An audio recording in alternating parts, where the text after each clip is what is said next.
Hello అండి అందరికీ welcome to my YouTube channel Sattamma వంటలు.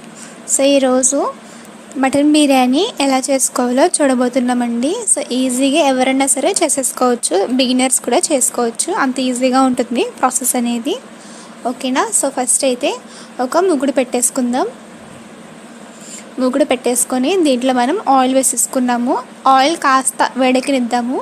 వేడైన తర్వాత దీంట్లోకి మనం ముందుగా బిర్యానీ సరుకులు వేసేసుకోవాలి. సో ఇది ఎవరికైనా తెలుసు కదా, బిర్యానీ సరుకులు అంటే ఏముంటాయో ఏంటో. సో అవి వేసేసుకోవాలి. అవి వేసేసుకొని ఫస్ట్ లైట్గా ఫ్రై చేసుకుందాము. ఇప్పుడు దీంట్లోకి మనం ఉల్లిపాయలు వేసుకుంటున్నాము. సో మనం ఇక్కడ ఒక చిన్న సైజు ఉల్లిపాయలు 2 తీసుకున్నాము, పొడుగ్గా కట్ చేసుకోవాలి.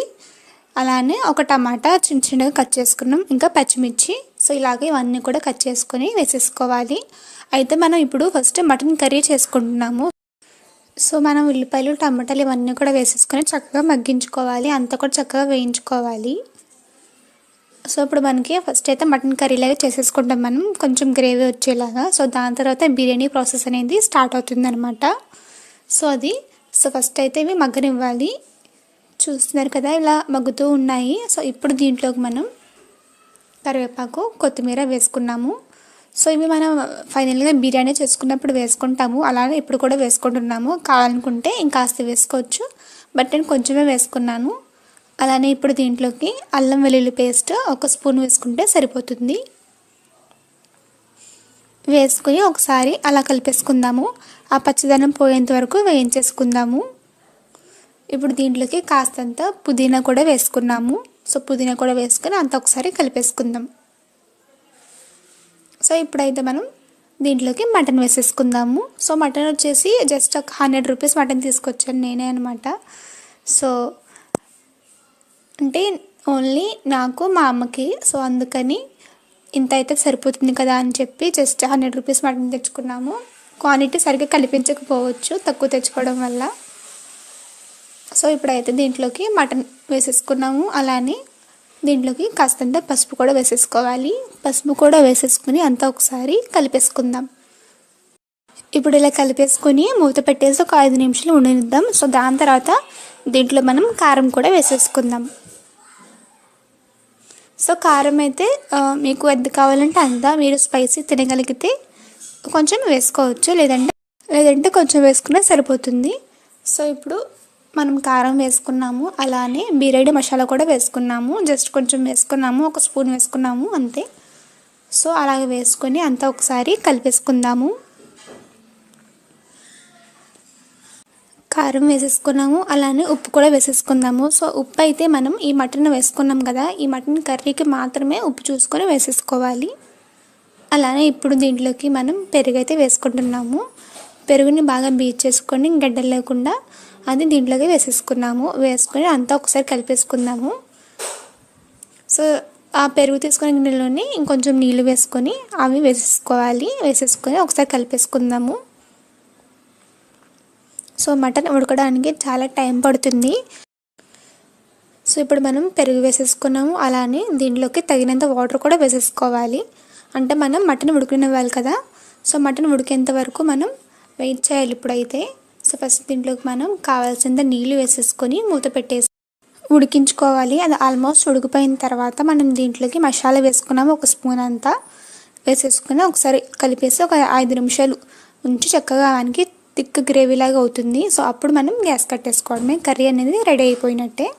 సో ఇప్పుడు మనం బిర్యానీ అంటే రైస్ చేసుకుందాం first. So basmati rice 1 glass తీసుకున్నాము, చక్కగా కడిగేసి పెట్టుకొని ఇలాగ మనం ఒక గిన్నె తీసుకున్నాము. సో మీరు దేంట్లోనే రైస్ చేసుకోవచ్చు. నేనైతే ఇలాంటిది ఒకటి తీసుకొని దీంట్లో గ్లాస్ రైస్ తీసుకున్నాము, 2 గ్లాసులు వాటర్ వేసేసుకున్నాము, ఇంకా పచ్చిమిర్చి, బిర్యానీ ఆకు, లవంగాలు, సో బిర్యానీ సరుకులు అన్నీ కూడా వేసేసుకోవాలి. అలానే ఈ రైస్ క్వాంటిటీకి తగ్గట్టుగా ఉప్పు వేసేసుకోవాలి, ఇంకా కరివేపాకు, పుదీనా, కొత్తిమీర, సో ఇవన్నీ కూడా వేసేసుకొని చక్కగా మనం రైస్ ఏదైతే ఉందో ఉడికించేసుకోవాలి. రైస్ మనకి ఒక 80% వరకు కుక్ అయితే ఇలాగ తీసేసుకోవచ్చు. వాటర్ డ్రైన్ చేసేసి ఇలాగ రైస్ పక్కన పెట్టేసుకోవాలి. సో ఇప్పుడు మనకి ఈ మటన్ కర్రీ చూస్తున్నారు కదా, అలా వచ్చింది మనకి. ఇప్పుడు దానిపైన మనం ఈ రైస్ ఏదైతే ఉందో అంతా వేసేసుకోవాలి. సో అంతా వేసేసుకొని మనం దీనిపైన ఇప్పుడు మూత పెట్టేసి ఇంకాస్త కుక్ చేసుకోవాలి. అంటే మనం 80% కుక్ అయింది కదా రైస్, ఇంకొక 20% అనేది మనం ఇప్పుడు చేయబోయే ప్రాసెస్లో కుక్ అవుతుందన్నమాట. ఫస్ట్ అయితే రైస్ అంతా కూడా వేసేసుకోవాలి. ఇలాగా రైస్ వేసేసుకొని అంతా ఒకసారి ఈవెన్గా సెట్ చేసుకున్న తర్వాత నేను ఇక్కడ కలర్ యూస్ చేస్తున్నాను, ఫుడ్ కలర్ అనేది. ఇది ఆప్షనల్ అనమాట, ఎప్పుడూ ఏమీ వేసుకోము కాబట్టి పర్లేదు. సో ఇలాగ ఫుడ్ కలర్ వేసేసుకున్నాము. నెక్స్ట్ వచ్చేసి కొత్తిమీర, పుదీనా, కరివేపాకు ఇవన్నీ కూడా ఎంత ఎక్కువగా వేసుకుంటే అంత బాగుంటుంది. మీ దగ్గర తోట ఉందంటే మొత్తం వేసేసుకోవచ్చు, జస్ట్ జోక్ అనమాట. సో అలాగా అంతా వేసేసుకోవాలి. అంతా వేసేసుకొని అలానే దీనిపైన ఇప్పుడు మనం నెయ్యి కూడా వేసేసుకోవాలి. జస్ట్ ఒక స్పూన్ నెయ్యి వేసుకుంటే సరిపోతుంది, మరి ఎక్కువ వేసుకున్నా బాగోదు కాబట్టి నెయ్యి వేసేసుకుందాము. తర్వాత దీంట్లో కొంచెం బిర్యానీ మసాలా ఏదైతే ఉందో లైట్గా పైన చల్లుకున్నాం అనమాట. ఇప్పుడు అట్ల పైన ఏదైతే ఉందో అది పొయ్యి మీద పెట్టేసుకుని దానిపైన మనం బిర్యానీ పెట్టుకున్నాం కదా, సో ఆ గిన్నె ఆ మూకుడు పెట్టేసుకున్నాము. పెట్టుకుని ఒక 20 నిమిషాల పాటు చక్కగా ఉడికించేసుకోవాలి. మూత పెట్టేసి అలాగే 20 నిమిషాలు వదిలేస్తే చక్కగా మనకి బిర్యానీ అనేది రెడీ అయిపోతుంది అనమాట. మనం పెనం పెట్టాం కాబట్టి కింద రైస్ కానీ కర్రీ కానీ మాడకుండా ఉంటుంది, బాగా అవుతుంది అనమాట. So as it is try చేయండి, మీకు కూడా ఇలానే వస్తుంది. టేస్ట్ అయితే చాలా బాగుంది. సో బిర్యానీ అయితే మొత్తానికి ఇలా వచ్చిందండి, సక్సెస్ఫుల్గా వచ్చింది. అండ్ రైస్ అయితే పొడిగా చాలా బాగా వచ్చింది. సో ఈ వీడియో కనుక మీకు నచ్చితే ఖచ్చితంగా వీడియోని లైక్ చేయండి, షేర్ చేయండి, అలానే ఛానల్ని సబ్స్క్రైబ్ చేయండి. Thank you.